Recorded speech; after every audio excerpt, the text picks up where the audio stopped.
जय महागणपते नमः सुब्रह्मण्य स्वामिने नमः कंदषष्ठी शिवसुब्रह्मण्य स्वामिने नमः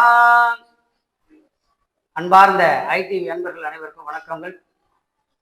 ஐடிவி சார்பாக ஆன்மீகம் அறிவோம் என்கிற நிகழ்ச்சியில் நாம் தொடர்ந்து நிறைய பார்த்துட்டே வரோம். நிறைய பேர் கேள்விகள் கேட்க சொல்லியிருக்கோம். நிறைய பேர் ஒரே விதமான கேள்விகளை கேட்டுக்கொண்டிருக்கிறார்கள். சார், அந்த 5 விரல்கள், அதாவது இந்த விரல்கள்லாம் ஒரே மாதிரி இல்லையே, ஒன்று நெட்டையாகவும் ஒன்று குட்டையாகவும் ஒன்று நீட்டாகவும் ஒன்று வளைஞ்சும் ஒன்று குண்டாகவும் இருக்கே, இது என்ன காரணம்? இதுக்கான காரணம் இருக்கிறதா? காரண காரியத்தோடு தான் எல்லாம் பிறக்கிறோம் சொல்கிறோம். அப்போ விரல்கள் மாத்திரம் இந்த மாதிரி இருக்கக்கூடிய ஒரு சூழ்நிலை என்ன காரணம்? கைகளில் இருக்கக்கூடிய விரல்கள் இதுக்கு காரணம் என்ன அப்படின்னா, நீங்கள் இந்த ஐடிவியை முதல்ல சப்ஸ்கிரைப் பண்ணுங்கள், பெல் பட்டன் அழுத்துங்க, ஷேர் பண்ணுங்கள். நிறைய பேருக்கு தெரிய வரணும்.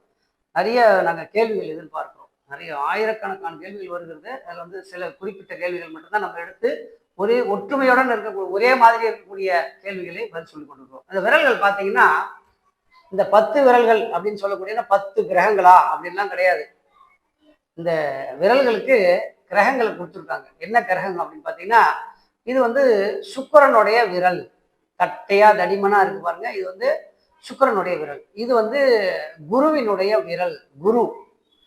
அதனால அடுத்தது பார்த்தீங்கன்னா, இந்த நடுவிரல் சனீஸ்வரனுடைய விரல் அப்படின்னு சொல்லக்கூடிய ஒரு விஷயம். அடுத்ததாக பார்த்தீங்கன்னா, இது மோதிரம் போட்டிருக்க பாருங்க. அதனால இது பேரு மோதிர விரல், சூரிய விரல். மோதிர விரல் கிடையாது, சூரிய விரல் இதனுடைய பேரு. அடுத்ததாக இந்த சுட்டு விரல். சுட்டு விரல்னா சுடக்கூடிய விரல் இல்லை, இந்த சுட்டு விரல், சுண்டு விரல் அப்படின்னு சொல்லுவாங்க. இது புதன் கிரகத்தினுடைய விரல் அப்படின்னு சொல்லக்கூடிய ஒரு விஷயமாக இருக்கிறது. இப்போ நம்ம இந்த விரல்லாம் பார்த்துட்டோம். இதுக்குரிய தன்மைகள் என்ன அப்படின்னு பார்த்தீங்கன்னா, ஒருத்தரை கண்டிக்கணும் அப்படின்னா ஆசிரியர் முதல்ல இந்த 4 விரல்களை மடக்கி கொண்டு பேசாமல் இருங்கள் அப்படின்னு வாத்தியார் கண்டிப்பார். ஒரு குருவானவர் கண்டிப்பார். ஒரு குரு ஸ்தானத்தில் இருக்கக்கூடியவர் கண்டிப்பார். நமக்கு யாரெல்லாம் நம்மளை மெயின்டைன் பண்றாங்களோ, ஒரு ஒரு நிசப்தமான ஒரு விஷயத்தை உருவாக்குறவர்களோ அவரெல்லாம் இந்த விரலை யூஸ் பண்ணுவாங்க. எல்லாரும் பேசாம இருங்க. கண்டிப்பு விரல், குரு விரல், நல்ல விரல். அது என்ன பண்ணுவோம்? அந்த குரு விரல் எல்லோரையும் அடக்கி ஆளக்கூடிய, பிரபஞ்சத்தையே அடக்கி ஆளக்கூடிய, பிரபஞ்சம் அப்படின்னு சொல்லக்கூடிய இந்த பிரபஞ்சத்தையே அடக்கி ஆளக்கூடிய விரல் இந்த குரு விரலுக்கு மட்டும்தான் உண்டு. ஆக மொத்தம் இந்த பிரபஞ்சத்தை அடக்கி ஆளக்கூடிய ஒரு குரு விரலை நம்ம பார்க்கிறோம். இந்த குரு விரல்ல எங்கன்னா உங்களுக்கு தெரியாம காயங்கள் ஏற்பட்டால், இந்த 2 விரலுமே குரு விரல் தான். 2 கையில இருக்கிற இந்த முதல் விரலும் குரு விரல் தான். அப்போ இந்த கையில எங்கேயாவது காயங்கள் ஏற்பட்டது, கீறல்கள் ஏற்பட்டது, இரத்த கசிவு ஏற்பட்டதே ஆனால் அன்றைய தினம் பண வரவுகள் இருக்கும். இந்த விரல்ல நம்ம சொரிஞ்சுட்டே இருந்தோம்னா ஏதாவது பணம் வருமா? ஒண்ணுமே இல்லைனாலும் நீங்க தினம் அப்படியே சும்மா அப்படியே சொரிஞ்சீங்கன்னா சாயந்தரத்துக்குள்ள ஏதாவது ஒரு பண வரவுகள் உங்களுக்கு உண்டு. இதெல்லாம் நிதர்சனமான உண்மை. செய்து பாருங்க, சோதிச்சு பாருங்க. நான் தாராளமா செய்து பார்த்துட்டு எனக்கு ஃபோன் பண்ணுங்க. இந்த விரல் நமக்கு காயங்கள் பட்டால் பண வரவுகள் உண்டு. அதே சமயத்துல இந்த விரல்ல சூடு படக்கூடாது, நெருப்பு படக்கூடாது. சின்ன வயசுல நாம எல்லாம் என்ன பண்ணுவோம்னா, ஒரு நெருப்பு ஏற்றி வச்சு அந்த விரல்ல இப்படி அப்படி அப்படி அப்படி காட்டுவோம். இதனால யாருக்கு பாதிப்பு ஏற்படும்? அப்பாவுக்கு பண வரவுகள் குறைஞ்சிடும். அப்ப நெருப்புல இந்த விரல் படக்கூடாது. நெருப்புல படாம இருந்தா நமக்கு நல்லது நடக்கும். ஒண்ணுமே நடக்கல, நெருப்பும் படல, காயமும் படல, சிறப்பா இருக்குன்னா குரு நமக்கு பக்கத்துணையாக நல்லது செய்து கொண்டே இருக்கிறார் அப்படின்னு அர்த்தம். பாத்தீங்களா? ஒரு விரல்ல என்னென்ன விஷயங்கள் அடங்கி இருக்குன்னு பாருங்க. அதே மாதிரி வெற்றியை காட்டக்கூடிய ஒரு விரல் எதுன்னு பார்த்தீங்கன்னா கட்டை விரல் தான். ஜெயிச்சிட்டோம் அப்படின்னு. ஏங்க ஜெயிச்சிட்டோம்னு சொன்னா வெற்றி அப்படின்னு நம்ம இந்த குரு விரலை தானே காட்டணும். குரு தானே எல்லாம் கொடுக்குறாரு. அப்படி கிடையாது. அது நல்ல வெற்றியோ, தீயவர் கூட அதே தான் காட்டுறான். தீயவர் இதை காட்டுறது கிடையாது. அது தீயவரும் காட்டிடக்கூடாதுங்கிறதுக்காக தான் இந்த விரலை, இந்த 2 விரலை சேர்த்துக்கிது. நல்ல வெற்றியும் இதிலே தான் அடங்கி இருக்கிறது, தீய வெற்றியும் இதிலே தான் நடக்கிறோம். தீயவரும் இப்படிதான் கெட்ட விரலை வசதி காட்டுவாரு. ஒரு நல்லவனும் ஜெயித்துட்டா இந்த விரல் தான் வசதி காட்டணும். அப்போ இது சுக்கிரனுடைய விரல்னு சொல்லியிருக்கோம். தீயவனும் கெட்டவனும் சேர்ந்தவர், தீயவனும் கெட்டவனும் சேர்ந்த ஒரு விரல் தான் இந்த சுக்கிர விரல். இந்த கட்டை விரல்னு சொல்லக்கூடிய விரலை வசதி காமிச்சோம்னா அது நல்ல வெற்றியா கூட இருக்கலாம், தீய வெற்றியா கூட இருக்கலாம். ஆக இந்த விரல்ல அடிப்பட்டா என்ன சாமி நடக்கும்? காயங்கள் பட்டா என்ன நடக்கும்? மனைவியோட சண்டை, மனைவியுடன் சண்டை போடுவதற்கு தயாராகி விடுங்கள். இந்த கெட்ட விரல் அடிப்பட்டதுன்னா நமக்கு உடனே சண்டைகள் ஆரம்பிச்சோம். இந்த விரல்ல யாராவது கட்டு போட்டிருந்தாங்க அப்படின்னா உங்களுக்கு சுக்கிர தசை நடக்கிறதுன்னு அர்த்தம். சுக்கிர தசை நடக்குதுன்னு அர்த்தம். இந்த விரல் சில பேருக்கு பாதி இருக்கும், பாதி இல்லாம இருக்கும். அவங்களுக்கு குரு தசை நடக்குது அப்படின்னு அர்த்தம். பார்த்துங்க. இந்த கட்டை விரல்ல எங்கேயாவது கட்டு போட்டிருந்தாங்க யாராவது, உங்களுக்கு சுக்கிரதசை அடிச்சிருச்சுன்னு அர்த்தம். சுக்கிரதசை அடிச்சிருச்சுனாக்கா நீங்க வந்து அடிச்சிருச்சுன்னா டாப்ல போயிடுவாங்கன்னு நினைக்க முடியாது. சுக்கிரதசை அடித்து விடும். 10 வருஷம் நல்லா இருக்கும், 10 வருஷம் 20 வருஷம் சுக்கிரதசை. 10 வருஷம் நல்லா இருந்ததுன்னா 10 வருஷம் கெட்டு போயிடும். 10 வருஷம் கெட்டு போச்சுன்னா 10 வருஷம் நல்லா இருக்கும். ஆக 20 வருஷத்துல முன்னும் பின்னுமாக வேலை செய்யணும். நான் தான் சொல்லிட்டேன் இல்லையா, அவன் நல்லவனுக்கும் அதிபதி கெட்டவனுக்கும் அதிபதினு சொல்லியிருக்கேன். அப்போ இந்த விரல் எடுத்து பார்த்துட்டோம். அப்போ மூணாவதா இருக்கக்கூடிய விரல் சனி விரல்.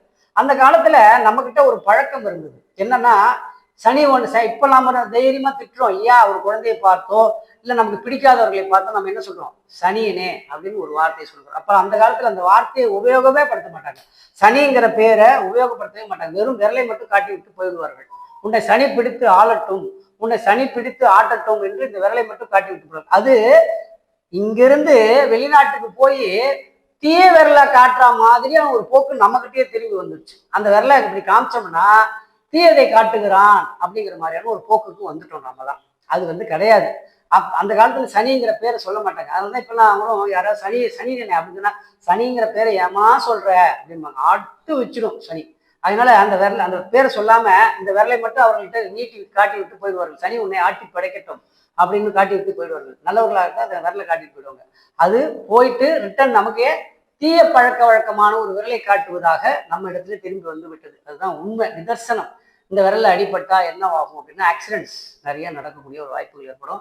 இந்த விரல்ல அடிபடாம பார்த்துக்கணும். இந்த விரல்ல நெருப்பு படக்கூடாது, அடிபடக்கூடாது அப்படிங்கிற ஒரு விஷயத்த நம்ம பார்க்கணும். அதே சமயத்துல இந்த விரல்ல ஒரு குறிப்பிட்ட இடங்கள்ல அடிபட்டதுன்னா நிலம் வாங்குவதற்கு தயாராக இருங்கள் அப்படின்னு அர்த்தம். அதுக்கு அடுத்ததாக இந்த விரல் சூரிய விரல். இந்த சூரிய விரல்ல தான் கிரகங்கள் அனைத்தும் உள்ளே வருகிறது என்பதற்காக தான் இந்த மோதிரங்கள்லாம் இந்த விரல்ல நம்ம போடுறோம். இந்த விரல்ல போடுறோம். மோதிர விரல்னு பேரு. சூரிய விரல், சூரிய காந்த சக்தி முதல்ல விரல் பாயிறது அந்த 5 விரல்ல இந்த விரல்ல மட்டும்தான், சூரிய விரல்ல மட்டும்தான். அதனாலதான் மோதிரத்தை அந்த விரல்ல மட்டும் நம்ம போட்டுக்கணும். அந்த விரல்ல இருக்கக்கூடிய கிரகங்களை அந்த சூரியன் ஆக்கிரமிச்சு பண்ணி உடம்பு பூரா நமக்கு செலுத்தணும், பஞ்சபூதங்களையும் உள்ள அனுப்பணும் அப்படின்னா இந்த விரல் வேலை செய்யணும். புரியுதுங்களா? இந்த விரல்ல அதிகமா காயம் படுறவங்க என்னவா இருப்பாங்க அப்படின்றது கவர்மெண்ட் ஆஃபீஸர்ஸாக இருப்பாங்க. நிறைய கவர்மெண்ட் ஆஃபீஸர்ஸ் இந்த விரல் அடிபட்டதோ இந்த விரல் இல்லாமல் இருந்தாலோ பாதி இருந்தாலோ கவர்மெண்ட் ஆஃபீஸர்ஸாக இருப்பாங்க. நிறைய பேர் நம்மளே பார்க்கலாம். நீங்களே பார்த்தீங்கன்னா சார் அப்போ நீங்கள் கவர்மெண்ட் ஆஃபீஸர் இருக்கீங்களா, உங்களுக்கு சூரியன் நல்ல உச்சத்தில் இருக்கா அப்படிங்கிற மாதிரி தைரியமாக கேட்கலாம். புரியுதுங்களா? அடுத்ததாக தாங்கி பிடித்து எழுதக்கூடிய ஒரு சக்தியை கொடுக்கக்கூடியது புதன் விரல், சுட்டு விரல். இந்த சுண்டு விரல் அடிபட்டா, சுண்டு விரல் இல்லை, சுண்டு விரல் குறைஞ்சி போச்சு அப்படின்னா படிப்பு கெட்டு போயிடும். அதே மாதிரி குரு விரலையும் பாதி இல்லை அப்படின்னா படிப்பு கெட்டு போயிடும். 7வது 8வதோட நிறுத்திடுவாங்க. ஆக நிறைய விஷயங்கள் இருக்கு. இந்த விரல்கள் மூலியமாக அனைத்து விஷயங்களும் நம்ம வந்து நிறைய செய்யலாம். இதுல வந்து 2 கை இருக்கு நமக்கு. இந்த கை வந்து ஆண் கை, இது வந்து பெண் கை அப்படின்னு ஜாதகம் பார்க்கும்போது ஆண்களுக்கு வலது கையும் பெண்களுக்கு இடது கையும் பார்ப்பாங்க. அப்போ சந்திர பகுதியில் இருக்கக்கூடிய பெண்ணுக்கு இடது கை பார்க்க வேண்டும், ஆணுக்கு வலது கை பார்க்க வேண்டும்.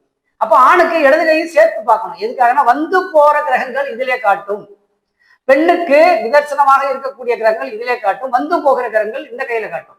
அப்போ இந்த விரல்கள் மூலியமாகவும் கைகள் மூலியமாகவும் நமக்கு எவ்வளோ பெரிய விஷயங்களை கடவுள் படைத்திருக்கிறாருன்னு பாருங்க. நம்ம சிறு வயசுல அந்த அந்த கர்ப்பப்பைக்குள்ள இருக்கும்போது நம்ம கையை மூடிட்டு கொண்டிருந்தது அந்த ரேகைகள் எல்லாம். அதனால இதெல்லாம் நம்ம தெரிஞ்சுக்கணும். நிறைய விஷயங்கள் இந்த ஐடிவி மூலியமாக பாருங்கள்.